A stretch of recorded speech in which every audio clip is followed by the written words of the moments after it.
The electric fence feud. It was a muggy Sunday morning in Willow Bend, just past Memorial Day, when the air hung heavy and tempers were already frayed. My father, Walter Hayes, had a saying, "There are three things you don't touch without permission: me toolbox, my fishing pole, and my electric fence." Margaret Voss, the self-appointed queen of the Willow Bend Homeowners Association, ignored that rule. She poked our fence with a stick, latte in hand, ranting about property lines. What happened next turned our quiet corner of suburbia into a battleground, sparking a feud that lit up the neighborhood literally.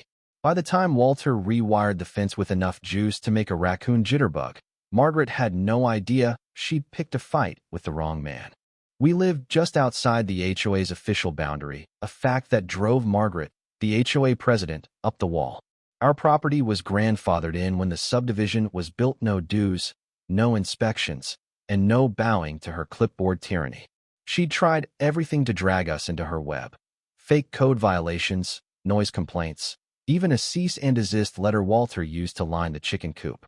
But the fence, a sturdy electrified one on our land, was her latest obsession. She called it industrial grade and a threat to children, despite no kids ever coming near it. That Sunday, we were sipping iced tea on the porch when Margaret stormed up in full safari Gearson hat, sunglasses, fanny pack, and a long orange fiberglass stick marked with notches. She jabbed it through the fence, testing her luck. The current was off, set to a timer for deer at night, so nothing happened. Smug, she shouted about filing a complaint and marched off, stick swinging like a saber. Walter didn't say a word. He just grabbed a wrench from under the porch swing and headed to the barn, his version of declaring war. By afternoon, he was hunched over the fence's battery housing, rewiring it like a mad scientist. Copper coils, grounding rods, and a wiring diagram lay scattered around him. Educating the curious, he called it. That night, I heard the fence hum, low and ominous, as Walter hooked up a tape recorder with speaker wire. Adding personality, he said with a grin. The next morning, Margaret returned, stick in hand, with 3 HOA board members trailing her like nervous ducklings. One held a camera, another a clipboard. She jabbed the fence dramatically, and a spark popped, loud enough to make a board member yelp. Margaret recoiled, nearly spilling her overpriced coffee.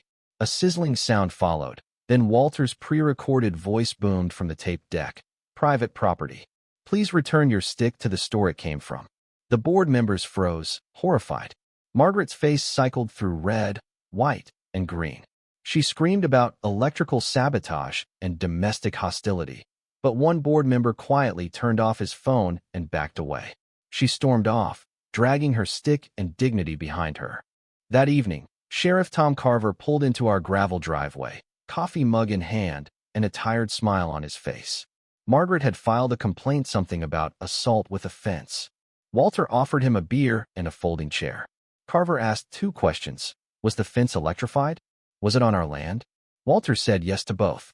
Carver chuckled, said, "Carry on," and left.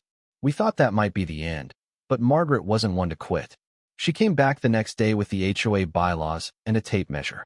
Walter responded by building a scarecrow in a Margaret-style sun hat, rigged with a motion sensor that played his voice. "You again? I thought we talked about this." The neighborhood buzzed. Kids whispered about the haunted fence.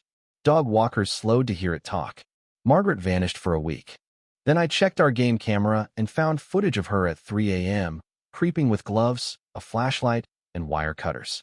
She clipped a decoy wire Walter had rigged harmless, but sparky enough to light her up like a Christmas tree. She flailed into a bush, defeated. Walter watched the footage twice, sipped a soda, and said, "She'll bring a stick again. This time it's the last." The next morning, he was in the barn with a splicing kit and a grounding clamp, plotting like a general. "Raising the stakes," he said, and he meant it literally. He added a delay trigger, an audio popper for a high-voltage snap sound, and a compressed air tube that hissed like a snake. The fence wasn't just a barrier, no, it was a psychological masterpiece. By noon, Margaret was back, upgraded to a telescopic aluminum pole, probably swiped from a neighbor's flag kit. She jabbed it at the fence with theatrical flair. The system snapped to liffy, a loud pop, a crackling hiss, and a static burst sent birds fleeing. Margaret shrieked, yanking the pole back like it was a live eel. Her smartwatch fried. Its screen blackened from the surge grounding through her wrist. She stumbled, cursing words no HOA handbook would approve, and rage-walked into the horizon. Walter sipped his tea, unfazed, and muttered, "That'll do." But Margaret wasn't done. By sunset, she was door-to-door with flyers titled "Dangerous Electrical Installation in Willow Bend," claiming our fence was a community menace. Sheriff Carver returned, pie in hand, to hear her latest accusations: attempted electrocution, malicious wiring, illegal electrical weapons. Walter gave him a tour, a grounding rod, a solar setup, a timer, and warning signs. Carver checked the property line markers, confirmed Margaret was reaching 4 feet onto our land, and said, "She ought to stop reaching where she doesn't belong." No charges, no fines. Margaret's next move was legal jargon, claiming the fence endangered migratory birds. Walter printed cartoon squirrel signs, "Zappy Zone," "Proceed with pause," and added a speaker chirping squirrel sounds. The neighborhood watched, popcorn in hand, as Margaret unraveled. Her speeches grew wilder, her evidence thinner. Walter kept tweaking the fence, adding low-voltage sensors that clicked when someone got close. "Insurance," he called it, hinting at a surprise if she poked again. The showdown came on a gray, chilly morning. Margaret marched up with a metal pole, taped together like a homemade lance. Walter watched from the porch, sharpening his pocket knife with calm menace. She jabbed the fence, and the charge pulsed, vibrating the pole and sparking her smartwatch again. Smoke puffed up as she screamed and fell into the mud. The fence blared, "Touch it again, and you're buying us a new one." Red LEDs blinked, mocking her panic. She scrambled up, tripped on her blazer, and collapsed again, her scream echoing as neighborhood dogs howled in chorus. An ambulance arrived, lights spinning, but no urgency. Sheriff Carver followed, shaking his head. Margaret ranted about unlawful booby traps and psychological warfare, but Carver asked if she'd crossed our property line. She didn't answer, just climbed into the ambulance and slammed the door. Later, Carver reviewed Walter's folder schematics, permits, voltage logs, all in order. "I'd be more worried about what you didn't do," he said. Walter replied, "I gave her warnings. She wanted a war." Margaret faded after that. Her house went up for sale, listed as motivated seller. The new HOA president, a plumber named Ed Larson, ditched the inspections and citations. Willow Bend exhaled, hosting barbecues and block parties. Walter joined the county's property boundary committee, not for glory, but to ensure no one else needed a talking fence to be left alone. He wove Christmas lights through the fence, joking it was only live if Santa trespasses. The fence became a local legend, clipped in the paper as a symbol of resolve. Years later, we heard Margaret was battling a retirement community over birdbath placement. Walter laughed harder than I'd ever seen. He never wished her harm, just knew she'd always stir up trouble.